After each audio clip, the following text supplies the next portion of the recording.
Salut à tous et bienvenue dans cette nouvelle vidéo dans laquelle nous allons essayer de voir comment utiliser les listes en HTML et CSS. Ok, alors j'ai déjà commencé, j'ai juste mis une balise has qui contient le titre ici de notre cours, les listes. Je vais me rendre ici dans le navigateur, on s'est limité ici la dernière fois. Du coup, j'ai actualisé, voici les listes ici. Alors, en HTML CSS, il y a deux types de listes. Il y a les listes ordonnées et les listes non ordonnées.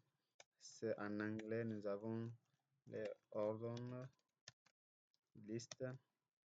Excusez si je n'écris pas très bien. Et nous avons ici les unordered listes. OK?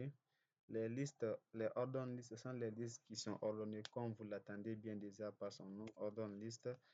Pour déclarer une liste, comment nous faisons? Faire UL, on fait OL pour ordered list. Et à l'intérieur, nous allons mettre par exemple nos lignes de liste ici. Par exemple, je vais écrire ici, énumérer ici par exemple des fruits. Je mets ici pomme. Ici, je mets un autre LI. Je dis mangue.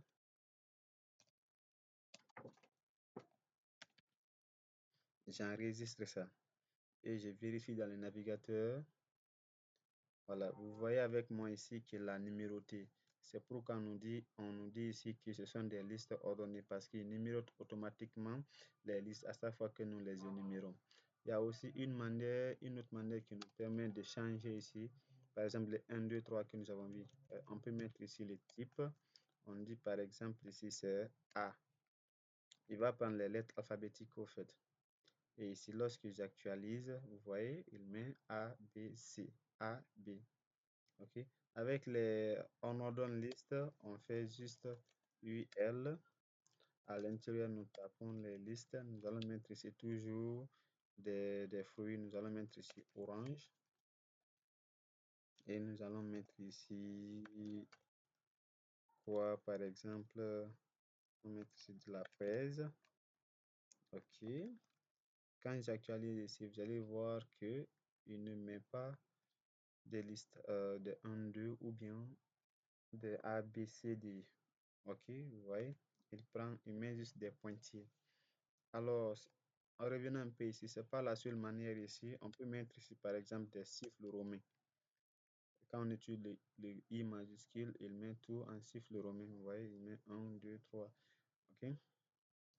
Par défaut, lorsque on n'ajoute rien ici, il prend à défaut ici, les 1, 2, 3. OK, les chiffres numériques. C'est comme si j'ajoutais par exemple type I minuscule comme ça. I minuscule, je pense bien. Si j'actualise, ok, si j'actualise, il va prendre les I minuscule. Ok. Alors, c'était tout pour cette vidéo dans laquelle nous avons vu les listes, comment changer la numérotation des listes, nous avons vu les listes ordonnées, les types non ordonnés.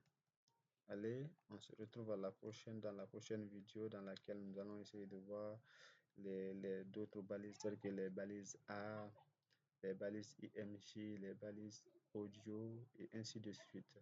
Merci d'avoir regardé cette vidéo et à la prochaine.